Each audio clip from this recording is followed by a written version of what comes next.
Oh, here we go. And a pleasant good afternoon to everyone out there in Irish Breakdown land. I am Vince D'Addario. I am the football analyst here at irishbreakdown.com. And with me, as always, is Brian back. He's back today, which is fantastic. Brian Driscoll is the publisher at irishbreakdown.com.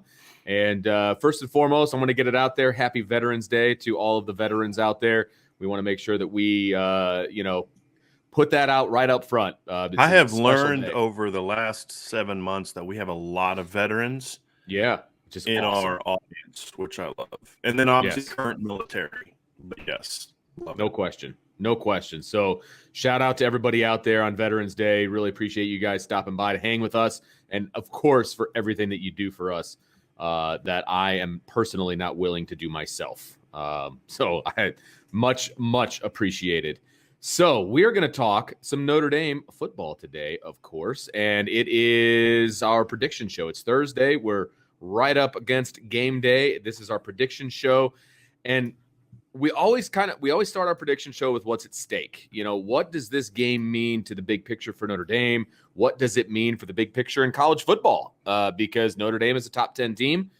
In the college football playoff. They're a top 7 team, obviously, in the other polls, which now matter not at all, now that the CFP has their playoff rankings out there. So what does this mean for Notre Dame, this game right here with 3 games to play? Brian, this is by far the most important game. Now, of course, your next game is your most important if we want to no, speak, right? I mean, you're absolutely right, because this is the last good team you're going to play. Correct. And that's the point. I mean, I think Stanford has just really fallen apart. They weren't very good when Tanner McKee was their quarterback. They're way worse without him. And they're a mess. I mean, so you could go on the road. It's going to be a lot like beating Stanford in 2019, a 4-8 team that stunk. Stanford's 3-6 right now. They play at Oregon State this weekend, home against Cal. Who knows if that game even gets played with all the craziness going out there out in California. So they're maybe at best 5-6, right? But most likely a 4-7, 4-6 kind of team. I don't care what you do to them. You could beat them by 50, and it's gonna be like, yeah, okay, well, that's what Utah did to them, right? Right. Georgia Tech's the same deal. Georgia Tech's 3-6. They play Boston College this weekend before they play Notre Dame. Are they going to be able to beat? They're at home, but what's if they beat BC, they're 4-6. Okay, great. If they lose to BC, they're 3-7, and then they play after they play Notre Dame, right? So, I think the only thing you can do the final 2 weekends is get style points, right? So, hey, you know what? Notre Dame's got to blow Georgia Tech out and beat Georgia Tech more convincingly than Georgia beats them, right? Something like that, right? That's the only thing you can gain in the final 2 weekends. This is the last chance you have to beat a team that's got a good record and has some sort of reputation. Now, Virginia obviously is not a top 25 team, and if Notre Dame beats them, they won't end up in the top 25. Agreed. But there's a chance they could go out the last 2 weeks and maybe pull off an upset against Pitt, maybe beat Virginia Tech at home, and all of a sudden they do jump into the top 25. So it's the only team left on your schedule that has any kind of chance at being a top 25 team. And it's an outside chance if Notre Dame beats them the way they should beat them, to be honest with you. They'd have to beat Pitt convincingly and Virginia Tech convincingly. I don't see it happening, because when the committee looks at Virginia Tech or Virginia, and this is exactly what you and I are going to discuss during the show, is in all reality, they've played 3 good teams all year, and they lost all 3 of them. Right. I mean, they've literally played 4 teams with a winning record this year. They're 1-3 in those games, and the team that they beat missed a field goal at the end of the game to that would have beat them. And that's Miami. Right. And so they've lost to a North Carolina who's 5-4 by 20. They lost to Wake Forest by 20. They're obviously a ranked team. They lost to BYU by 17 on the road. This is not a great Virginia team, but it's a quality team with a 6-3 record. This is your chance to, if you can pound them the way BYU and Wake Forest and North Carolina did, which you should, then this is a chance for you to really make a splash with the committee. That's what's at stake this week. And obviously the big picture, if you lose, you're out and all that kind of stuff. But, that's a different, that's true of every week. Yeah. It's more about how does a Notre Dame win impact this thing? And to me, that's the deal, is you've got to win, but you got to look good winning. And that doesn't necessarily, Vince, mean a 30, 40-point win. It just means it can be a 10-point win, a 17-point win, whatever. But it's just got to be very clear when the committee watches the game and they do the whole game control nonsense, that you were the better team from start to finish. That's got to be the key in this game. Because look, that's something that matters to this committee, because more than it should. Right. And because look at what they did with Michigan and Michigan State.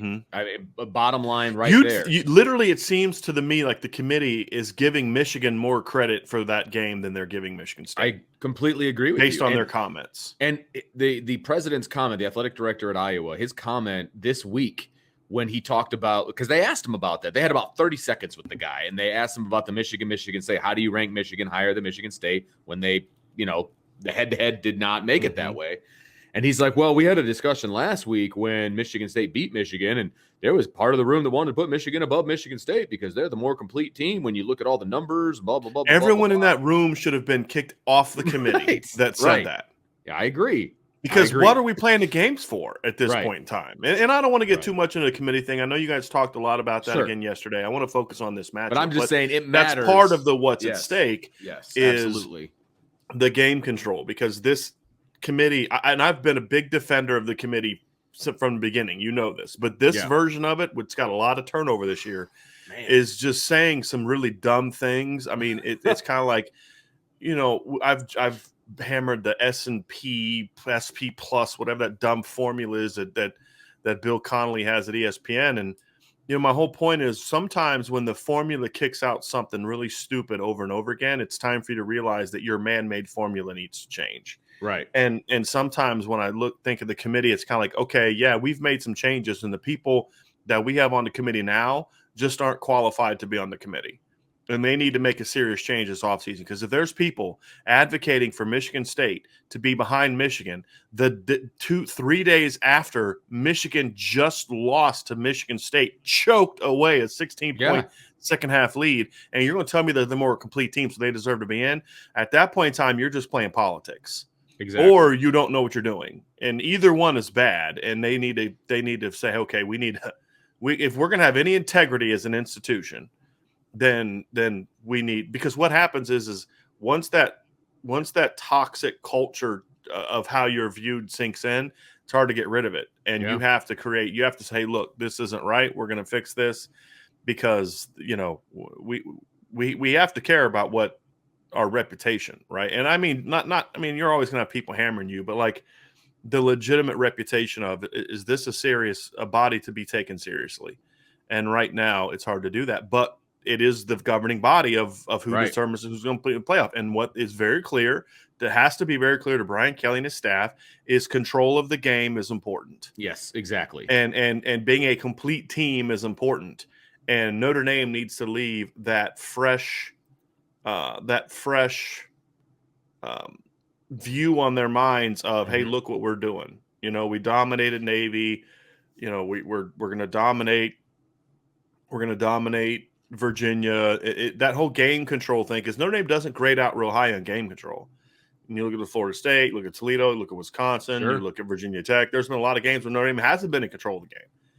And I mean, they trailed Virginia Tech more than they led against Virginia Tech. These next 3 games, and you look at the Navy game, have got to be games where their game control ranking goes up because of how they do it. And so you talk about, it's not just about winning anymore. It's about how you win. If your goal is the college football playoff. Completely agree. So that's what's at stake. Well, did we talk specifically about what's at stake for Notre Dame as far as the college football playoff? They win this game, they have an opportunity, obviously, I mean, depending on what happens above them, to move up, like that kind of a thing. Well, that's why I'm saying, like, they need to play the way they need to play, because that's the only thing they control. They can't control who loses in front of them and all that other stuff. Key. What you can control is going out there and dominating a team that's good in some areas, but a team that you should whoop convincingly, in my opinion. Yes, if you're the team that everyone keeps telling me this team is, and what I think this team can be, right? If this is a well-coached team, then this is a team that should go out there and smack Virginia, because that's what the 3 well-coached teams they've played so far have done. right? I mean, that's the point. Yeah. Is they've played 3. Miami's got a winning record. Miami's not a well-coached team. They're not. I think North Carolina in some areas is, and I think that BYU definitely is, and I think that Wake Forest definitely is. Well, those teams beat Virginia convincingly, all 3 of them, and Yeah. Notre Dame needs to do the same thing.